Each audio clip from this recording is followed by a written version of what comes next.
Online video में आप सभी का स्वागत है। आज ये 9th class exercise 2.5 question number 4 के दो क्वेश्चन हैं, दो ही क्वेश्चन है। इसका आपको गुणनखंड करना है। क्या करना है? गुणनखंड। आपके पास फार्मूला वही पुराना वाला है, हम लिख दे रहे हैं। क्या फार्मूला है अपने पास? यहाँ लिख दे रहा हूँ, फिर आपको मिटा दूँगा। a + b + c का whole square, a² + b² + c² + 2ab + 2bc + 2ca। पिछले क्वेश्चन में आपको याद होगा कि ये दिया था, हम ये लाते थे। इस क्वेश्चन में हमारे पास ये दिया हुआ है और हमें ये लाना है। दिमाग लगाइए। सबसे पहले आपको चाहिए a²। a की जगह ये ऐसे लिखा था, इसको स्क्वायर बनाने के लिए आप क्या करोगे? इसको हम 2x का स्क्वायर लिख सकते हैं। उसी तरह इसको लिखना चाहो तो इसको आप 3y का स्क्वायर लिख सकते हो। इसको लिखना चाहो तो 4z का होल स्क्वायर लिख सकते हो। यहाँ ध्यान दो, यहाँ पर आपके पास सबके सब प्लस है बेटा, और यहाँ आपके पास माइनस है। तो यहाँ पे देखो बेटा 12xy आपका बेटा प्लस में है। यहाँ देखो बेटा एक माइनस आया।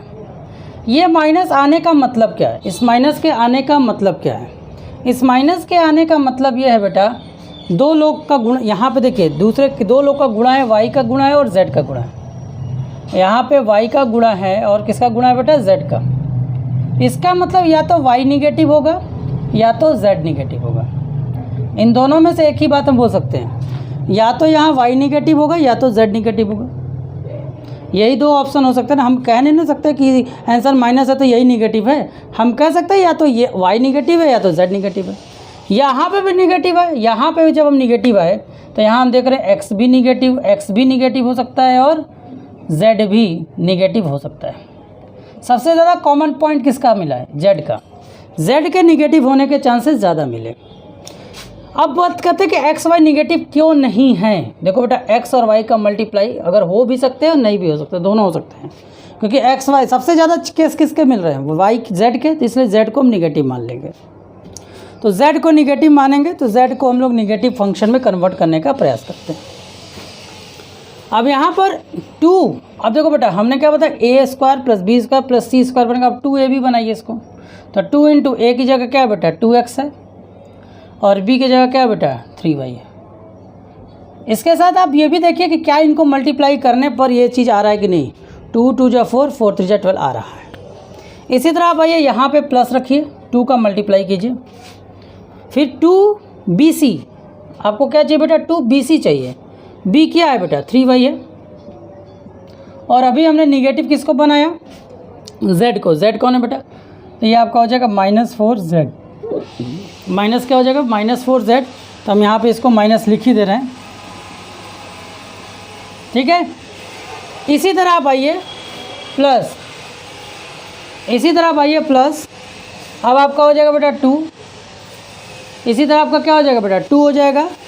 2 के बाद आपने क्या देखा बेटा? 2 के बाद आपने क्या देखा? AC। a क्या है बेटा? यहाँ पर 2x है और z क्या है बेटा आपका? वही -4। c क्या आपका बेटा? -4z। इससे आपको क्या क्या पता चला? इससे आपको देखिए ये पूरा, पहले तो ये इस लॉ को होल्ड कर लिया, मतलब a² + b² + c² + 2ab 2bc 2ca, मतलब इस सूत्र को पूरी तरह से पालन कर लिया। इस सूत्र को पालन कर लेगा तो मतलब उसको ये आंसर में आना चाहिए। तो यहाँ पर a की जगह आपको क्या दिखा बेटा? 2x दिखा। b की जगह आपको क्या दिखा बेटा? 3y दिखा। c की जगह आपको -4z दिखा है। c की जगह आपको क्या दिखा बेटा? -4z दिखा है। इसीलिए हमने इसकी वैल्यू को क्या रख दिया? z, और ये आपका आंसर होगा। बस यहाँ एक कंफ्यूजिंग होगा, बस माइनस को दिखना। तो माइनस में हमने देखेंगे जितने पॉसिबल माइनस हो सकते हैं, जिसके माइनस आने के चांसेस ज़्यादा दिख रहे हैं उसी को आप माइनस में आंसर लाएंगे। क्लियर? चलिए अब देखिए इधर, जिस तरह आपने इसको किया इसी तरह आप इधर आइए, नीचे की तरफ इसमें आइए। इसको देखिए, अब स्क्वायर नहीं बना सकते तो ज़बरदस्ती बनाओगे तो इसको आप लिख सकते हो √2x का स्क्वायर। जब देखो आप अगर √2x × √2x करोगे तो √2 का √2 से मल्टीप्लाई करोगे तो 2 हो जाएगा, और x का x से करोगे तो आपका x² हो जाएगा, और y² तो ऑलमोस्ट पहले से है। इसको आप क्या लिख सकते हो? इसको अब आप इसको क्या लिख सकते हो? इसको आप लिख सकते हो बेटा इसको आप लिख सकते हो 8 को आप क्या लिख सकते हो बेटा 2√2 का स्क्वायर। क्या लिख सकते हो 2√2 का होल स्क्वायर। ये आपका हो गया बेटा 2, ये आपका क्या हो गया बेटा प्लस 2√2z का होल स्क्वायर। इसके बाद वही सारा कार्यक्रम हम लोग करेंगे। इसको हम थोड़ा सा इरेज कर देते हैं अभी। उसके बाद सारा चीज़ वही पुराना वाला, कुछ नया नहीं करना है। फिर उसके बाद ये हो गया। अब यहाँ ये माइनस आने का मतलब या तो x निगेटिव हो सकता है या तो y। पहले आप चेक कर लीजिए। इसमें आपको x को निगेटिव होने के चांसेस दिख रहे हैं और y के निगेटिव होने के चांसेस दिख रहे हैं। यहाँ आते y और z निगेटिव नहीं है, मतलब इसको भूल जाइए। अब निगेटिव पार्ट यहाँ है, तो यहाँ पर आपको x का निगेटिव होने का चांसेस दिख रहा है और z का निगेटिव होने का चांसेस दिख रहा है। किसकी पावर्टी ज़्यादा दिख रही है? x की पावर्टी आपको ज़्यादा दिख रही है, इसलिए आप किसको निगेटिव लेकर चलोगे? x को निगेटिव लेकर चलोगे। ठीक, चलिए तो हमारा टारगेट हो गया किसको निगेटिव लेकर चलना? x को। अब आइए यहाँ पर, तो -2 x की वैल्यू क्या बेटा? तो x की वैल्यू है आपका टोटल वैल्यू है ये, हमने इसको निगेटिव ले लिया। सॉरी, यहाँ प्लस होता है ना, फॉर्मूले में प्लस होता है, इसीलिए हमने इसको निगेटिव बना दिया। और y तो खुद y है, इसलिए इसको y ही रहने दिया। प्लस इधर भी 2 × 2ac, अरे 2ab हो गया। अब 2bc चाहिए। क्या चाहिए हमको? 2bc। b की जगह यहाँ पे क्या बेटा? y है। और c की जगह पे क्या बेटा? c की जगह क्या है बेटा? 2√2z है ना, 2√2z। और इसी तरह यहाँ पर 2x की जगह हमको क्या रखना? -2x। और z की वैल्यू क्या बेटा? और z की वैल्यू क्या है बेटा? c की वैल्यू क्या है? अच्छा 2ab, a आपने रख दिया और आपका b 2ac। हाँ, a की जगह आपको क्या रखना बेटा? -2√2x। ठीक, और c की जगह आपको क्या रखना बेटा? c का क्या है? ये है, तो ये आपका हो जाएगा × 2√2 क्या होगा बेटा? z। ठीक, तो अगर आप देखो तो a² b² c² वाला फॉर्मेशन हो गया। तो देखो हमने क्या बोला, पहला वाला वैल्यू माइनस है तो इसको लिखोगे -√2x प्लस दूसरा वाला क्या बेटा? y, और तीसरा वाला क्या बेटा? 2√z का होल स्क्वायर। ठीक है, कितना आसानी से हो गया। बस थोड़ा सा कॉम्प्लिकेशन आता है इसमें, इसे जल्दी से कर ले नोट, फिर आते हैं नेक्स्ट क्वेश्चन पर। चलिए, तो जैसा कि आप लोगों ने देखा पिछला क्वेश्चन, अब आ रहा है ये तीसरा नेक्स्ट क्वेश्चन नंबर 6 है, ये 2 क्वेश्चन पे बेसिस है, 2 फार्मूले पे बेसिस है। सिंपल वाले आप कर लीजिएगा, हम तीसरा और चौथा बता रहे हैं जो टफ आपको लग रहा है। टफ कुछ है नहीं, सिंपल है। क्वेश्चन नंबर 3 को देखिए ध्यान से। क्वेश्चन नंबर 3 में लिखा हुआ है 3/2 x + 1 का होल क्यूब। मतलब ये a + b के होल क्यूब पर डिपेंडेंट है, मतलब ये इस फॉर्मूले पे अप्लाई होगा। अब यहाँ पर अगर आप देखोगे तो a की जगह आपको क्या दिख रहा है? जैसे ही आप देखोगे यहाँ पे आपको a की जगह आपको मिल रहा है 3/2x का होल क्यूब, मतलब a की जगह आपको क्या है? 3/2x है। इसी तरह प्लस b क्यूब, b की जगह क्या बेटा? 1, तो 1 का cube, plus 3ab plus 3 into a की वैल्यू क्या बेटा? 3/2x है। और b की वैल्यू कितनी है? और b की वैल्यू आपका बेटा 1 है। ब्रैकेट में आपका हो जाएगा 3/2x प्लस कितना हो जाएगा बेटा? 1। ठीक, अब देखो ध्यान से, इसका क्यूब करोगे 3 का क्यूब तो 27 आएगा, 3 3 जा 9, 9 3 जा 27, और 2 का करोगे तो 8 आएगा, और ये होगा x क्यूब। 1 का क्यूब तो 1 ही आना। इधर कितना हो जाएगा बेटा? 9/2x और ब्रैकेट के अंदर 3/2x प्लस 1। अब क्या करो, इन दोनों का मल्टीप्लाई कर दो अंदर, तो 27/8 x cube plus 1, 27/8 x cube plus 1 कितना हो जाएगा बेटा? 9/2। क्या हो जाएगा बेटा? 9/2। 9 से इसका मल्टीप्लाई करो कितना हो जाएगा? 3/3 का 9 से करोगे तो कितना आ जाएगा बेटा? 27, और 2 का 2 से करोगे तो 4, और x का x से करोगे तो x²। इसका सेम एज इट इज़ इससे मल्टीप्लाई करो, कोई फ़र्क पड़ेगा नहीं पड़ेगा, तो ये हो जाएगा आपका 9/2x। ठीक, चलिए नोट कर लीजिए। कितना सिंपल था। उसमें क्या था कि जहाँ जहाँ a था वहाँ 2x, जहाँ जहाँ बी था वहाँ 1 रखना था। चलिए इसी तरह जल्दी से नोट कर लें तो हम क्वेश्चन नंबर 4 आपको बताते हैं। चलिए इसको इरेज कर रहे हैं।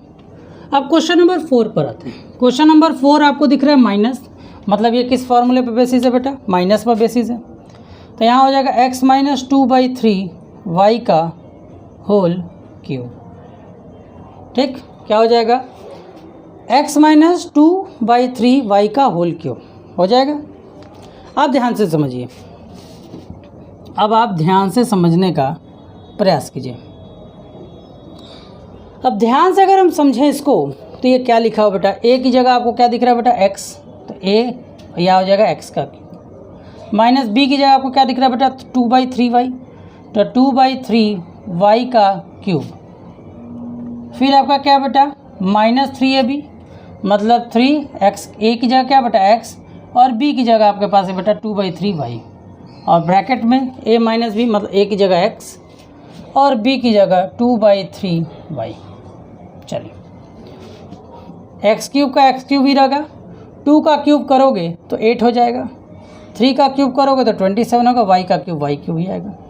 यहाँ से 3 से 3 आपका क्या हो गया बेटा? कट गया। यहाँ आपका हो गया माइनस 2xy, कितना हो गया? माइनस 2xy, ब्रैकेट में कितना हो गया बेटा? x minus 2/3y। ठीक है, अब ध्यान दो, तो ये आपका हो गया बेटा एक्स क्यूब, इधर हो गया आपका minus 8/27y cube, 27y cube. इसका इसके साथ मल्टीप्लाई होगा, इसका इसके साथ मल्टीप्लाई होगा तो प्लस माइनस माइनस, और ये 2 है बेटा, 2 का 2 ही रहेगा। यहाँ x और ये x मिलकर क्या हो जाएगा बेटा? x², और ये आपका हो जाएगा बेटा y।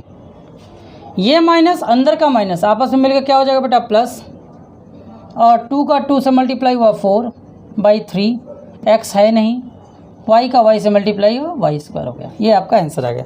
जल्दी से इसे नोट कर लें।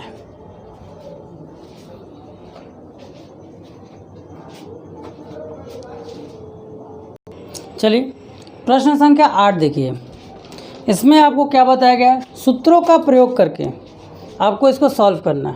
पहले क्वेश्चन का आते हैं इसी सूत्र का। 99 को आप क्या लिख सकते हैं बेटा? 100 माइनस 1 लिख सकते हैं ना। इसके ऊपर क्यूब लगा दीजिए, तो अब आपके पास फार्मूला क्या हो जाएगा बेटा? a माइनस b का होल क्यूब रखिए। चलिए अब a का क्यूब, a की जगह क्या बेटा? 100 है, मतलब 100 का क्यूब, माइनस 1 का cube, minus 3 into a into b, bracket में 100 माइनस 1, b की जगह क्या बेटा? 1 है, सॉरी। 100 का क्यूब करोगे तो 2 0 3 0 जैसे आएगा। 1 का क्यूब करोगे 1 ही आएगा। इधर आपका बेटा 300 गुणे 99 हो गया, इधर आपका मैंने माइनस किया, कितना आ गया बेटा? 2 इकाई दहाई सैकड़ा हज़ार 10,000 लाख 10 लाख, 10 लाख हो गया। 10 लाख में 1, इन दोनों का गुणा करोगे 9 से, 9 3 27 का 2, 9 3 27 के साथ हासिल लगा 2, फिर 9 3 27 और 2 29 और 2 0। अब आपका क्या हो गया बेटा? 1 माइनस 29, दोनों माइनस हो तो ऐड हो जाएंगे। अब आप इन दोनों को माइनस कर लीजिएगा, आपका आंसर आ जाएगा। ठीक, इसी तरह अगर आपको इसका निकालना हो तो क्या करेंगे? 102 लिखा है, तो 102 को आप क्या लिखोगे बेटा? 100 प्लस 2 के रूप में लिख दोगे और आपका आंसर आ जाएगा। इसी तरह तीसरा करोगे बेटा, तो तीसरे में क्या बेटा? 998 लिखा है, तो इसको क्या करना है? इसको आप लोग 1000 में से 2 घटाकर सॉल्यूशन कर देना। ठीक है, समझ में आया? इसको कर लेना। नेक्स्ट वीडियो में हम लोग क्वेश्चन नंबर 8 से आगे की तरफ बढ़ेंगे। धन्यवाद।